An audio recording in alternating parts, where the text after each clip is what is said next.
Hey there, first and foremost, I want to say thank you for watching this video, but I do just want to give a heads up, a trigger warning.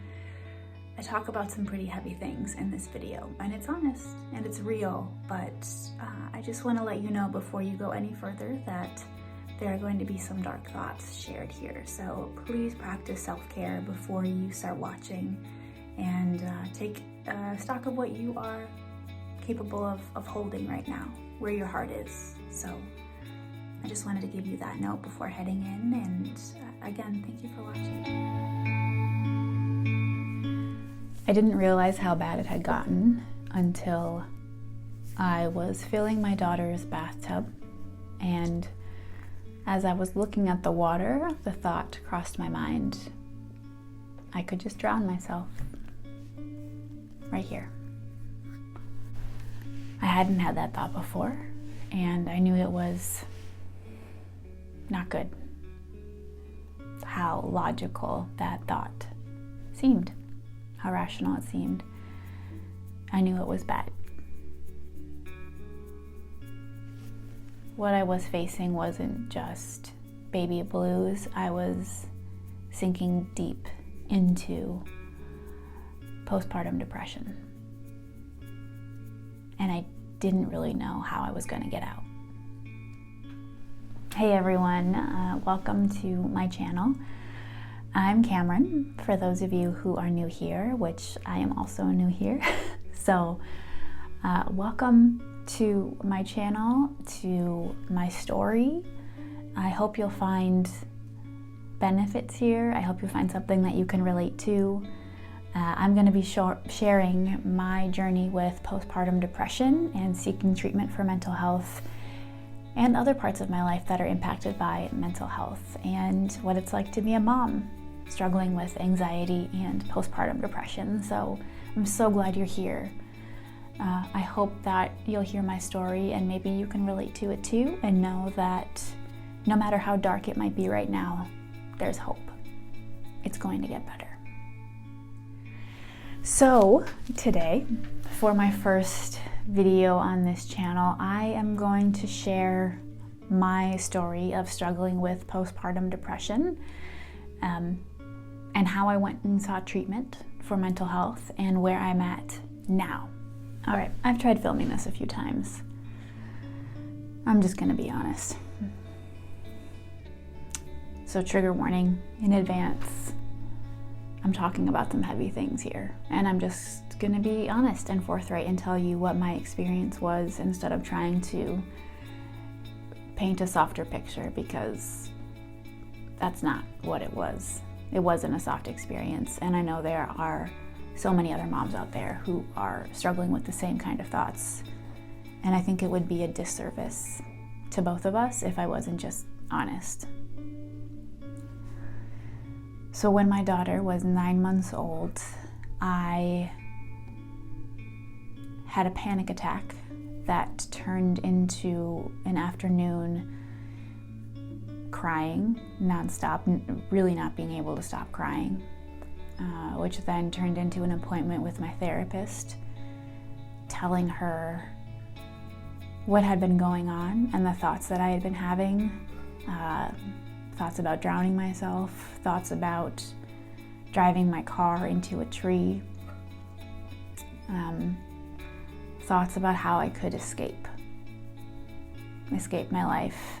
And she told me to reach out to a treatment program because, as she said then, I was in the middle of a mental health crisis, and I see that now looking back. That's absolutely what it was. And it was terrifying to seek treatment. I was so scared. Mostly I was afraid that someone was going to take my baby away if I told them what I was really thinking. If I had told them how dark the thoughts were. My thoughts had never been about harming her. It had always been about ending my own life. And so I had a whirlwind that weekend where I talked to my therapist on Friday and told her everything that was going on, and by that Monday I was in treatment. I was in a postpartum treatment program to treat generalized anxiety disorder and major depressive disorder.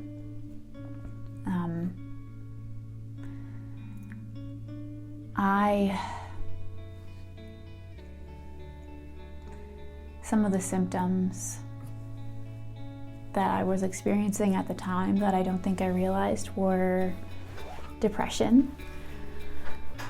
When I would rock my daughter to sleep in her nursery, I couldn't be in a dark room without thinking about taking my life or escaping somehow, always crying, always crying.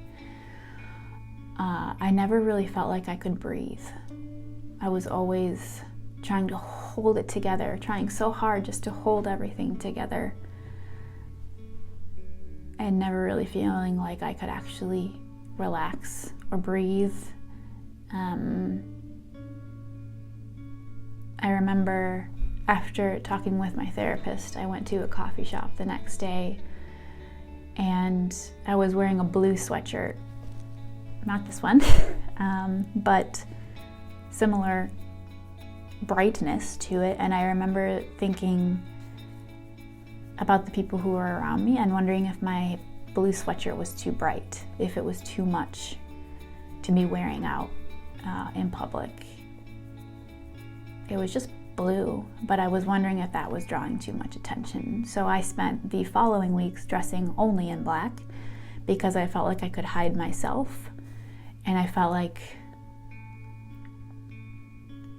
I could hide from the world if I was dressed in black.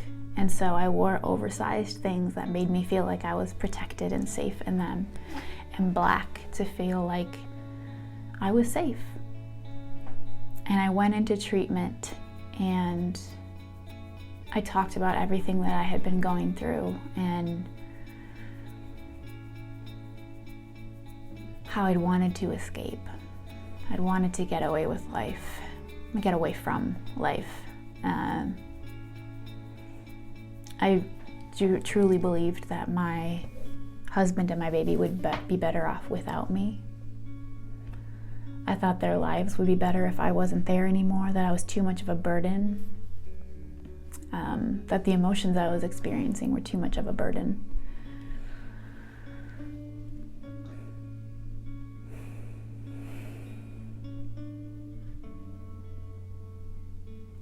I felt like a shell of myself. I didn't know who I was anymore. I had no idea how to feel good about myself or how to be confident in who I was. I didn't even know who that was. I was grieving the person that I used to be while trying to be a good mom and not knowing how to do that either, when it felt like just trying to live through a day was more than I had the ability to do. I didn't trust joy or feeling good. Any day that felt good, I didn't trust it because I knew it was going to slip away, and it felt too vulnerable to feel happy or feel good, so I didn't trust it. And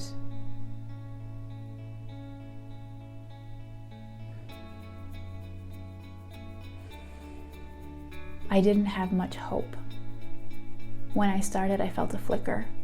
Going into treatment, a flicker of hope, but I didn't know how this was going to get better, how I could ever feel good, feel calm, relaxed, feel confident or happy again. That just seemed like it was a lifetime that was behind me. It wasn't going to come back, because at that point I genuinely believed that life was just dark thoughts, trying to survive, moving forward. That's what it was from now on. How could I ever feel good or light again? Because all I ever felt was darkness. I knew she was my daughter, but I didn't feel joy when I held her. I felt happy when I saw her making other people happy, but when I held her,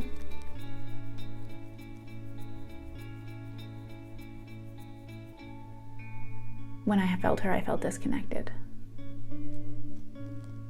And it was really, really hard to be in that position.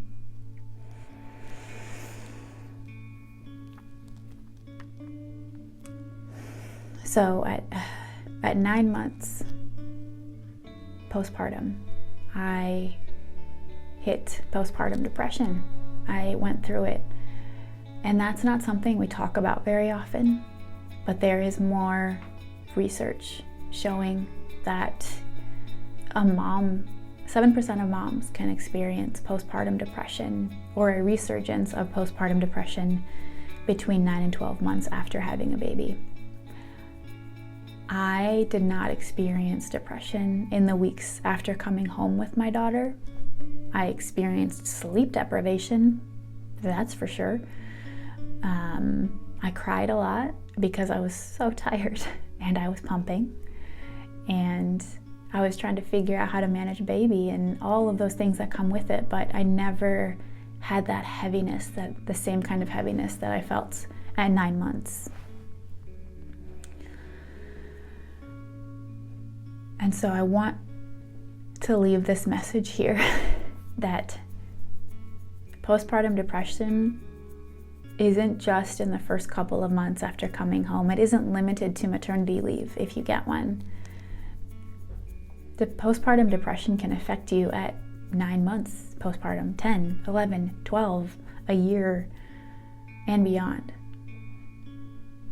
It's not something that fits nicely into a story we can talk about moms coming home from the hospital and moving through some days of sadness and then feeling good again. It's so much bigger than that. It can be so much bigger than that and so much more intense. It was debilitating, and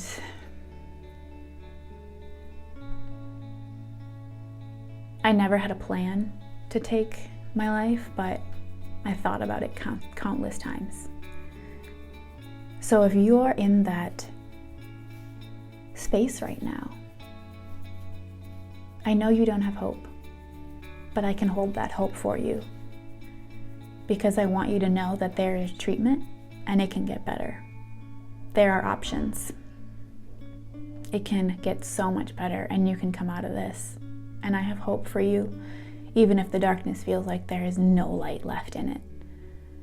It can get better, I promise you.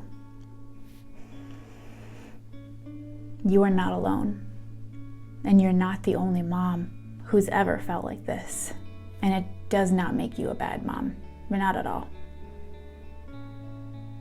And if more moms were willing to talk about the depression that they walked through, the severe anxiety that they walked through, maybe the OCD symptoms that they are still managing, because I'm still managing depression, I'm still managing anxiety. It's not a closed chapter. I manage those symptoms every day, but going to treatment saved my life. Getting that help saved my life. I am here with new coping skills because I went to treatment. There is hope. I want you to hear that above everything else. There is hope. It can get better. So what can you do right now to start making it better? Talk to someone. Talk to someone you trust about what you're going through and what you're feeling. Someone you trust. I want to emphasize that.